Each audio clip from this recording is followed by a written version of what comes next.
안녕하십니까. 제주 특산물 가격 예측 경진대회 중간 발표를 맡은 발표자입니다. 저희 팀은 데이터 기반의 가격 예측 모델을 통해 안정적이고 효율적인 농산물 수급에 기여하고자 이번 프로젝트를 진행했습니다. 먼저 대회 개요입니다. 제주도에는 감귤, 브로콜리, 무, 당근, 양배추 등 다양한 특산물이 있습니다. 이번 대회의 목표는 이러한 특산물의 미래 가격을 예측하는 모델을 개발하는 것입니다. 평가 지표로는 RMSE를 사용합니다. 제공된 데이터셋은 크게 세 가지입니다. 2019년부터 2023년 3월 초까지의 학습용 데이터인 트레인 CSV, 수출입 정보가 담긴 인터내셔널 트레이드 CSV, 그리고 우리가 예측해야 할 2023년 3월의 테스트 CSV입니다. 주요 변수로는 품목, 법인, 지역 등의 범주형 변수와 공급량, 가격 등의 수치형 변수가 있습니다. 데이터 탐색 결과입니다. 품목별 가격 분포를 확인한 결과 감귤은 변동폭이 크고 나머지 품목은 상대적으로 낮은 가격대에 형성되어 있었습니다. 이 상치는 제주농산물수급관리센터의 품종별 실제 거래 가격과 대조해본 결과 실제 거래가가 크게 차이가 나지 않아 그대로 사용했습니다. 요일 패턴에서는 일요일이 휴장이라 가격이 0으로 기록되고 토요일에는 상대적으로 낮게 나타나는 경향이 있었습니다. 이런 패턴을 모델에 반영해야 했습니다. 월별 가격 흐름을 보니 모든 품목에서 뚜렷한 계절성이 확인되었습니다. 특히 감귤은 겨울 가격 하락이 두드러져 이를 반영하기 위해 주기성을 표현하는 날짜 전처리를 사용했습니다. 연도별로는 품목마다 상승, 하락 추세가 달랐고 외부 요인의 영향을 받는 것으로 보였습니다. 이런 장기 트렌드를 모델이 학습할 수 있도록 연도 정보를 반영했습니다. 법인별로 취급 품목과 가격 수준이 크게 달랐습니다. 그래서 법인과 품목의 조합이 중요한 변수라고 판단했습니다. 지역별로도 차이가 있었는데 서귀포시는 특정 품목 중심의 구조였습니다. 재배 환경과 물류 영향이 반영된 것으로 보입니다. 이러한 EDA 결과를 바탕으로 저희는 베이스라인 모델로 랜덤 포레스트를 선정했습니다. 선정 이유는 첫째, 농산물 가격의 주기성과 급등락 같은 비선형 패턴을 학습하기에 적합합니다. 둘째, 일요일 가격이 0원인 것과 같은 특이값 처리 강점이 있어 데이터 왜곡을 최소화할 수 있습니다. 마지막으로 수치형과 범주형 변수가 혼합된 데이터에서 별도의 복잡한 스케일링 없이도 우수한 성능을 기대할 수 있기 때문입니다. 전처리 과정입니다. 범주형 변수인 품목, 법인, 지역은 원핫 인코딩을 적용했습니다. 가장 중요한 날짜 데이터는 연, 월, 일, 요일로 분해한 뒤 계절적 연속성을 반영하기 위해 월과 요일 변수에 사인 코사인 변환을 적용하여 주기성을 학습할 수 있도록 했습니다. 학습 및 검증 전략입니다. 시계열 데이터의 특성상 미래 정보가 과거 예측에 사용되는 데이터 누수를 방지하기 위해 시간 순서를 고려하여 데이터를 분할했습니다. 2022년까지의 데이터를 학습용으로 2023년 1월과 2월 데이터를 검증용으로 사용하여 실제 예측 환경과 유사한 조건을 만들었습니다. 이 검증 데이터를 통해 측정한 베이스라인 모델의 성능은 RMSE 약 828점을 기록했습니다. 성능 향상을 위해 경진대회에서 함께 제공된 데이터인 국제무역 데이터를 활용했습니다. 데이터를 확인해본 결과 결측값은 존재하지 않았습니다. 다만 무역 데이터에는 다양한 품목이 섞여 있어 최대한 트레인 데이터에 포함된 농산물과 관련된 품목들을 위주로 필터링하여 분석을 진행했습니다. 무역 데이터 중에서도 저희는 무역 수지 지표에 주목했습니다. 무역 수지는 수출량에서 수입량을 뺀 값으로 단순 수출입량보다 실질적인 국내 공급의 부족이나 과잉 상태를 더 잘 대변해 줄 것이라 판단했기 때문입니다.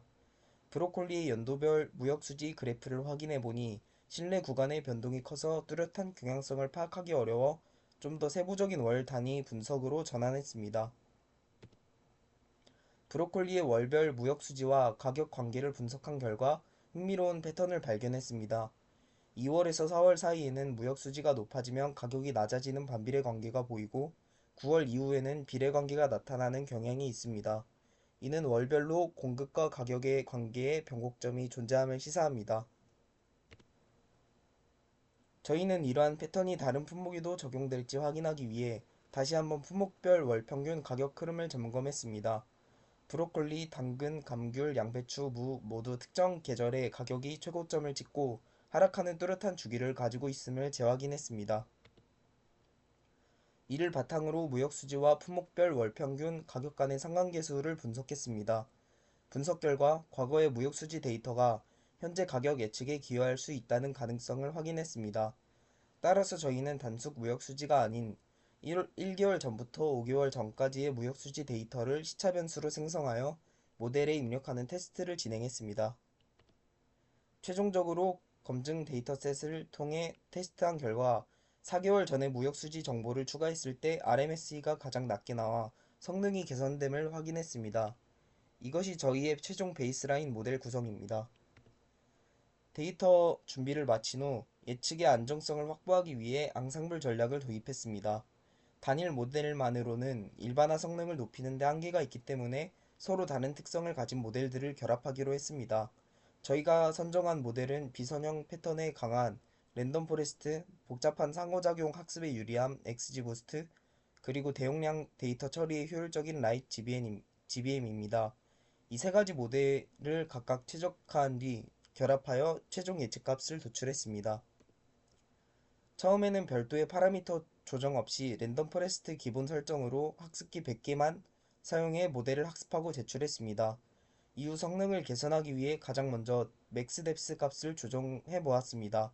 검증 데이터에서는 맥스뎁스를 11로 설정했을 때 성능이 향상되는 것처럼 보였지만 실제 제출 결과에서는 오히려 점수가 하락하는 문제가 발생했습니다. 이 원인을 랜덤 포레스트 모델의 구조에서 찾았습니다.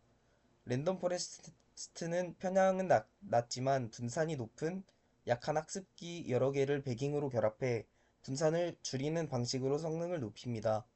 그런데 맥스뎁스로 트리의 깊이를 제한하면 개별 트리가 단순해지면서 편향이 높아지고 분산이 낮아져 결국 배깅 효과를 충분히 활용하기 어려워집니다.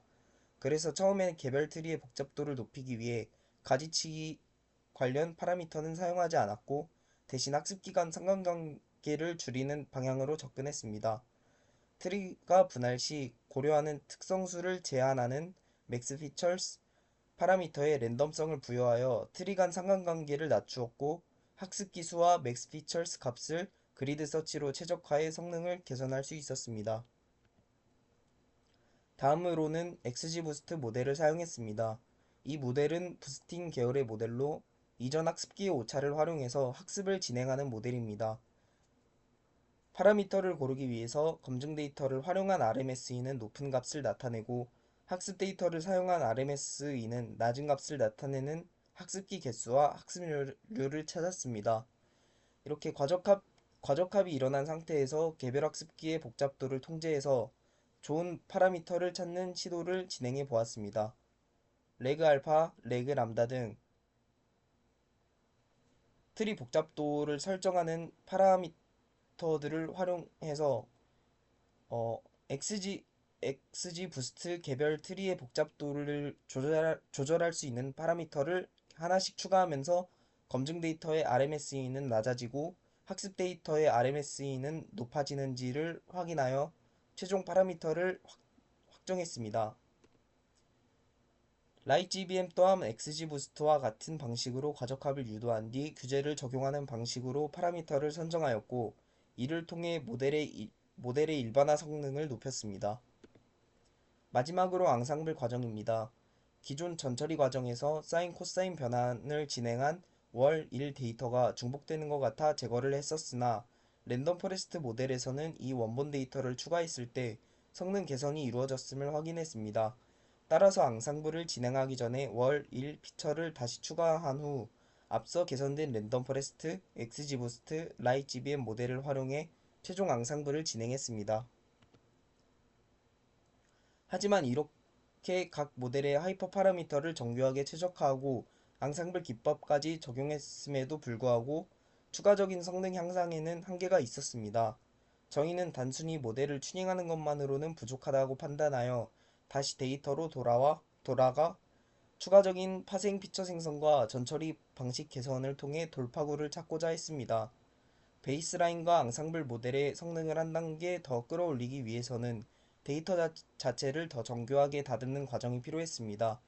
따라서 저희는 모델이 데이터를 더 잘 이해할 수 있도록 하는 추가 전처리와 제주 농산물 시장의 특성을 반영한 파생변수 생성을 진행했습니다. 먼저 범주형 변수 처리 방식을 개선했습니다.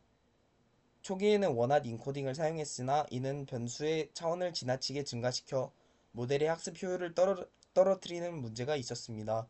저희는 이를 해결하고 특히 저희가 사용하는 트리 기반 모델들이 범주 간의 관계를 더 효과적으로 학습할 수 있도록 라벨 인코딩 방식을 새롭게 적용했습니다. 다음은 도메인 지식을 활용한 공휴일 변수 추가입니다. EDA 과정에서 확인했듯이 일요일이나 공휴일에는 경매가 없어 거래 가격이 0원이 되는 뚜렷한 패턴이 있었습니다. 모델이 규칙을 명확히 학습할 수 있도록 2019년부터 2023년까지의 공휴일 정보를 하드코딩하여 해당 날짜가 휴장일인지를 알려주는 이스할리데이 파생 변수를 추가했습니다. 마지막으로 최종 결과 및 성과입니다. 우선 앞서 말씀드린 앙상블 모델만 적용했을 때는 퍼블릭 712점, 프라이빗 872점을 기록했습니다. 여기에 추가적인 피처 엔지니어링을 적용한 결과 퍼블릭 스코어는 677점으로 상당히 개선되는 성과를 얻었습니다. 다만 프라이빗 스코어는 근소하게 낮아지는 현상이 있어 최종적으로는 프라이빗 리더보드 기준 37위, 퍼블릭 리더보드 기준 181위로 대회를 마무리했습니다. 이번 프로젝트를 통해 단순히 알고리즘을 튜닝하는 것보다 EDA를 통해 유의미한 피처를 선정하고 데이터를 전처리하는 것이 모델 성능에 결정적인 영향을 미친다는 점을 깊이 배울 수 있었습니다. 지금까지 10조 발표였습니다. 감사합니다.